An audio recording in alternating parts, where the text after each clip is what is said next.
You're listening ad-free on Amazon Music. It was a humid Saturday afternoon in August of 2012. 55-year-old Thomas Rybinski stood at the helm of his boat, steering it across the lake near his home in Tennessee.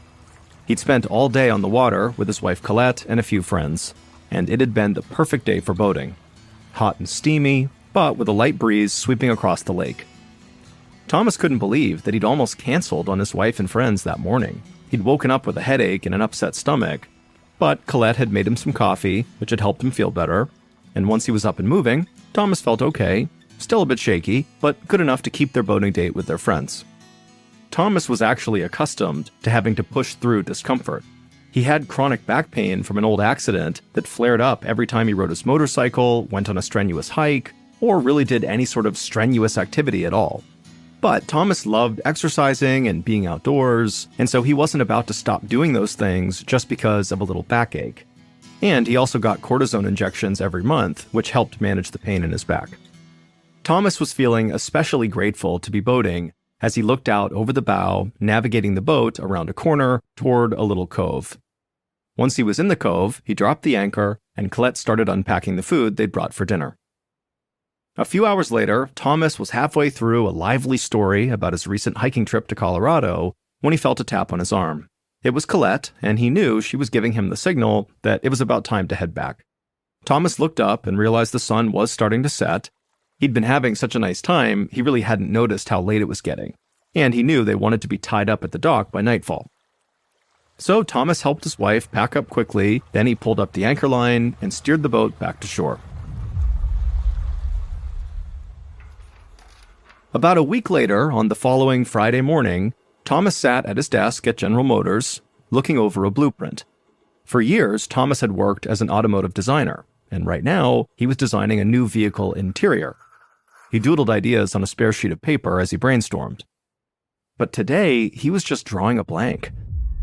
In fact, the only thing he could even think about was the pounding going on in his head. Last weekend's headache that almost made him cancel that boating outing had come back.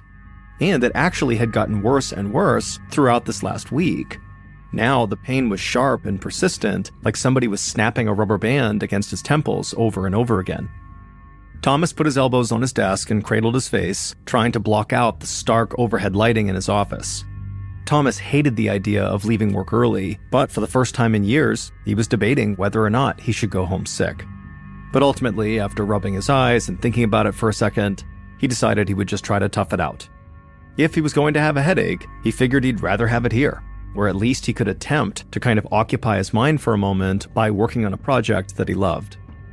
But once the clock in his office finally reached 5 p.m., Thomas was so ready to get out of there.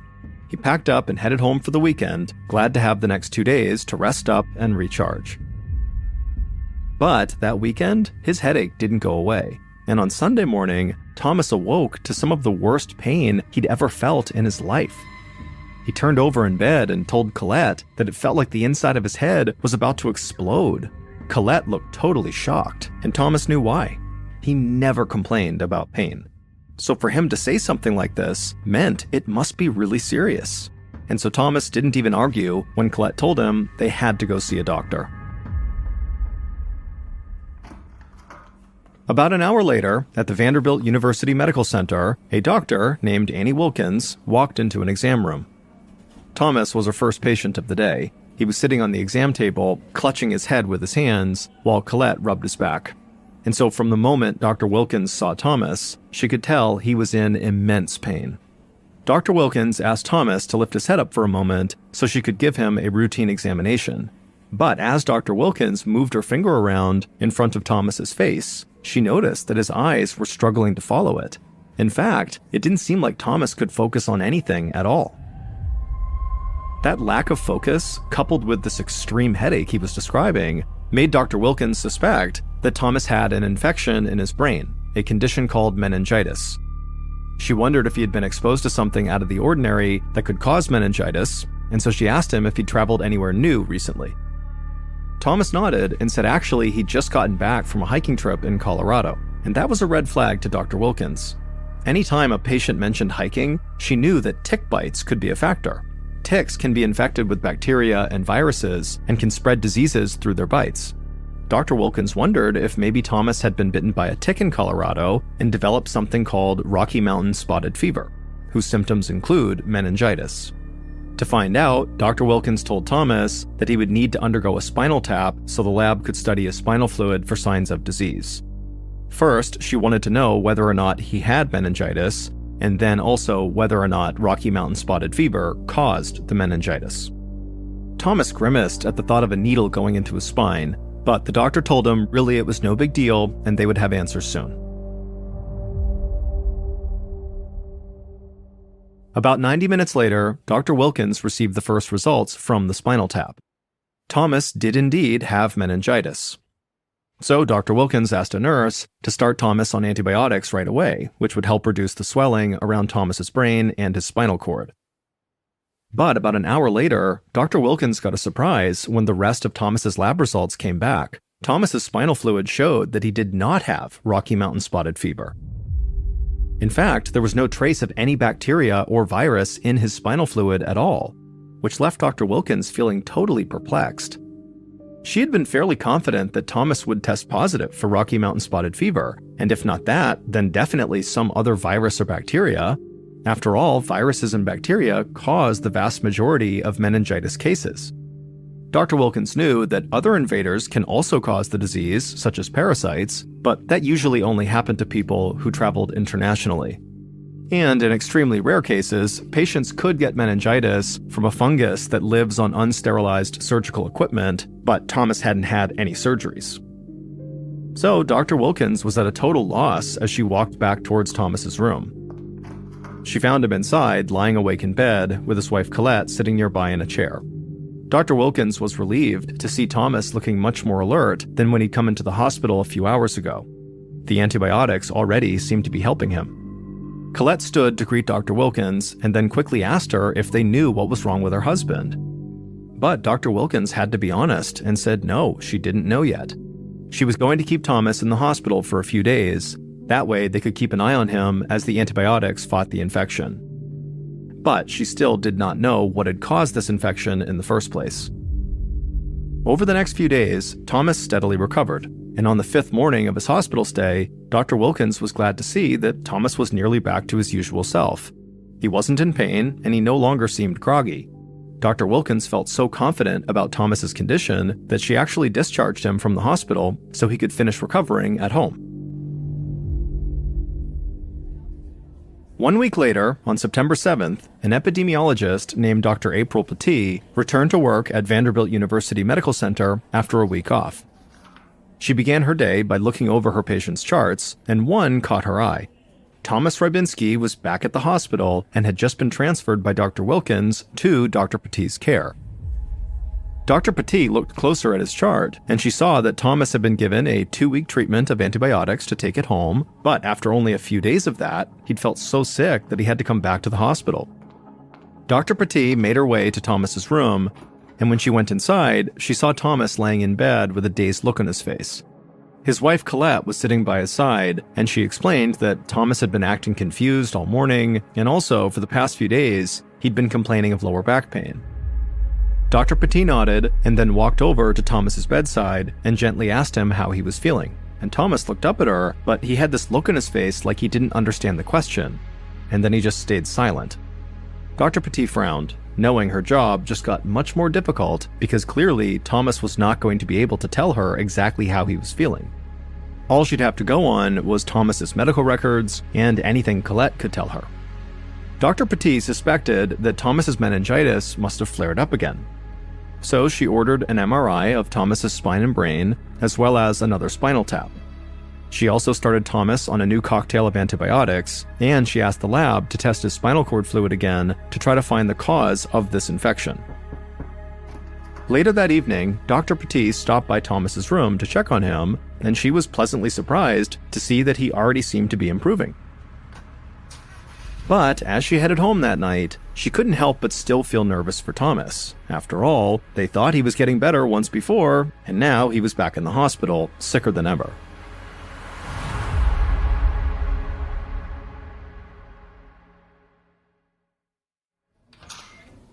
"6 days later, on September 13th, Dr. Petit arrived for an early morning shift, feeling sleepy as she drank the last sips of the coffee she'd gotten on the way to work. The moment she sat down in her office, her pager went off, calling her to Thomas Rybinski's room. Dr. Petit had a bad feeling. Even though Thomas had improved slightly in his first afternoon back in the hospital, he was incoherent again by the next morning, just as Dr. Petit had feared. And he'd only been getting worse as the week wore on. When she arrived in his room and said hello to Thomas, she immediately noticed that the right side of his face was completely slack. His features were drooping, and Dr. Petit suspected that Thomas had suffered a stroke. And so she pressed the call button because Thomas would need a brain scan right now. An hour later, Dr. Petit received the brain scan results, which showed that the arteries at the back of Thomas's head were blocked. They also showed a pool of blood where Thomas's brain and spinal column met. Dr. Petit shook her head. Thomas definitely suffered a stroke. She knew that this damage was caused by something that was trying to invade Thomas's brain. But what was it? Thomas's spinal fluid was still free of bacteria and viruses. It made no sense. And yet there had to be some logical answer. Dr. Petit just needed to find it. The next morning, when Dr. Petit arrived at the hospital, she found a shocking lab result waiting for her. At last, she knew what was causing Thomas's meningitis. But the answer was truly bizarre. The infection came from a fungus that normally would not cause disease in healthy patients like Thomas, and so it seemed impossible. But the lab results were undeniable. A shiver ran down Dr. Petit's spine. Fungal meningitis is not only rare, but it's also deadly. Many patients die from it, even with proper treatment, and so Dr. Petit raced down the hall to order new medication for Thomas, hoping they were not too late. 5 days later, on September 18th, Dr. Petit sat in her office, combing through medical journals. She was still stunned over Thomas's diagnosis and was trying to find a published study that might help her understand how Thomas's brain had been invaded by fungus. But it was not until late afternoon that she finally landed on an article that piqued her interest. The article was about a cluster of fungal meningitis outbreaks that occurred following a devastating 2004 tsunami in the Indian Ocean. Following the tsunami, pregnant women began developing fungal meningitis after getting epidural shots in their spines with needles that had been stored in damp warehouses. The dampness turned out to be a breeding ground for fungus, which made these needles deadly. Dr. Petit wondered if something similar could have happened to Thomas, that he'd been injected with a fungus-covered needle. If that was the case, then other people might have gotten the same dangerous treatment. She began drafting an email to the Tennessee Department of Health. She needed to report Thomas's case right away. But as she typed, her pager went off. It was another alert about Thomas, and this time he was crashing. So Dr. Petit got up and raced out of her office and down the hall to Thomas's room, and when she went in there, she saw Colette in the corner crying, and a nurse who was right by Thomas's bedside preparing to intubate Thomas because Thomas had stopped breathing.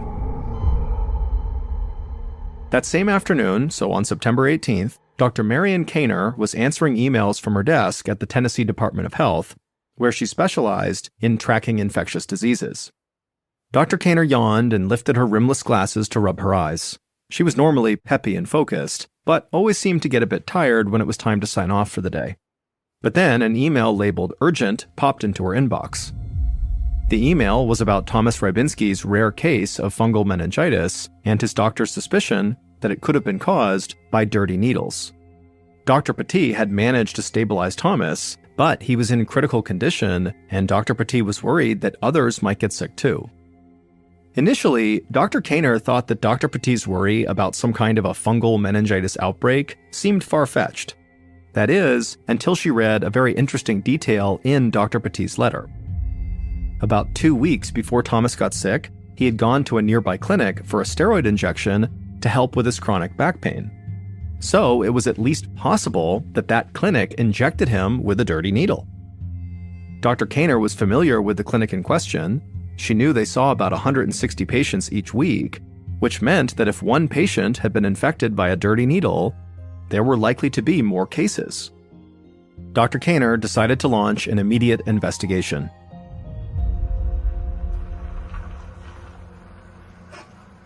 Two days later, Dr. Kaner parked her car at the St. Thomas Pain Clinic, which was where Thomas had received his steroid injection. Earlier that morning, Dr. Kaner had received word that 2 additional patients had shown up at Tennessee hospitals with fungal meningitis, and both of them had also been treated at this St. Thomas Pain Clinic. Dr. Kaner called the clinic to inform them of the infections, as well as her suspicions that the pain clinic could be at fault. To her relief, the clinic director immediately volunteered to shut down until they could determine what was causing the meningitis. Dr. Kaner and a few colleagues got out of the car and walked inside the modern-looking clinic with big glass doors and tall windows. The clinic director came out into the waiting room to greet them. Dr. Kaner shook his hand and explained they would need to swab the entire clinic for signs of contamination. And the director said that was totally fine, take your time, and just said if you need anything from me, let me know. Dr. Kaner and her team followed the clinic director through the facility, which Dr. Kaner noticed was sparkling clean. The director showed her where supplies were kept, including syringes and needles. Then he walked them over to the industrial fridges where they kept the steroids and other medicines. The investigators took samples and got busy making sure everything was up to code. Meanwhile, Dr. Kaner kept an eye out for mold. She even got down on her hands and knees to inspect the refrigerators, but she found nothing. Dr. Kaner would still test the samples they'd collected, but she had to admit, the clinic appeared clean and safe. There were no expired steroids, no dirty instruments. It was clear the medical staff took great care of the place and followed protocol to a T. But for the purposes of Dr. Kaner's investigation, this actually was a big problem. Because if this clinic wasn't to blame for the 3 cases of fungal meningitis amongst the clinic patients, then something much bigger must be going on. Dr. Kaner thanked the clinic director before heading back to her office, knowing it was time to alert the Centers for Disease Control, or CDC, the agency that handles national disease outbreaks.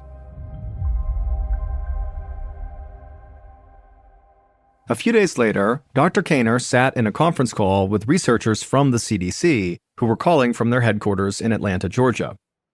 After first contacting the CDC, Dr. Kaner had reached out to medical professionals all across the state. So far, she had received word of 1 confirmed death and 5 cases of suspected fungal meningitis.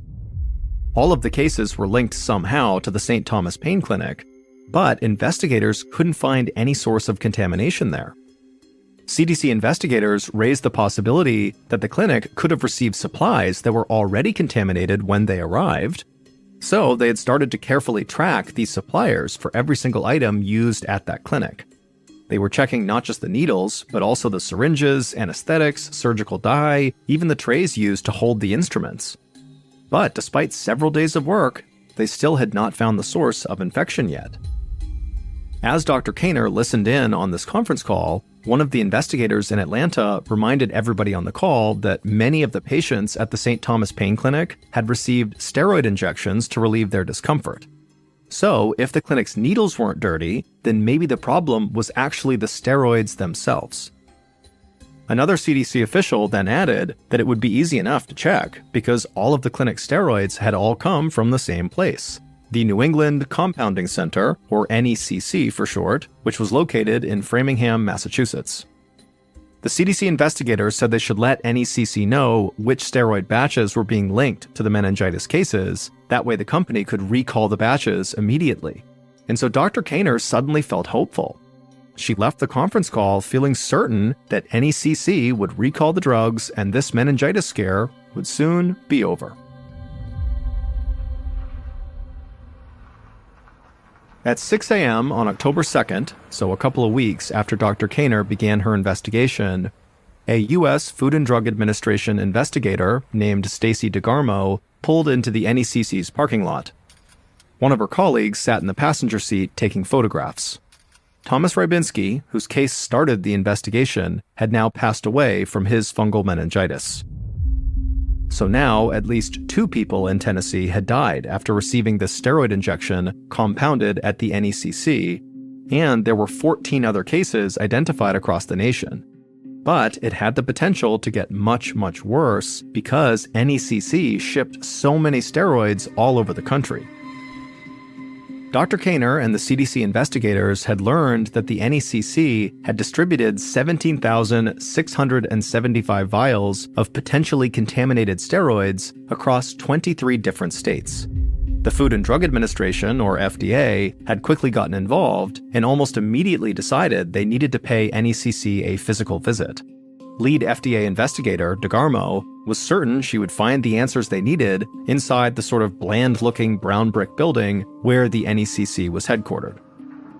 As DeGarmo looked across the parking lot, she immediately saw something troubling. There was a huge construction vehicle, like an excavator, with a big mechanical shovel that was tearing in to a pile of construction debris and other trash, spreading dust all around. A mess like that has no business being outside of a building where drugs are made. DeGarmo shook her head and climbed out of her car. She'd never been to NECC, but she was not surprised when she'd gotten a call about them from the CDC. Her agency had a history of run-ins with NECC, including a time 10 years earlier when their steroids had given a few patients meningitis-like symptoms. So if these executives at NECC were up to no good, well, DeGarmo was thrilled to be the one to ruin their day. DeGarmo and her colleague walked into the ground floor laboratory of the NECC, where two company executives stood waiting for them. They didn't look particularly pleased to be up so early, especially to be giving a tour to two FDA investigators.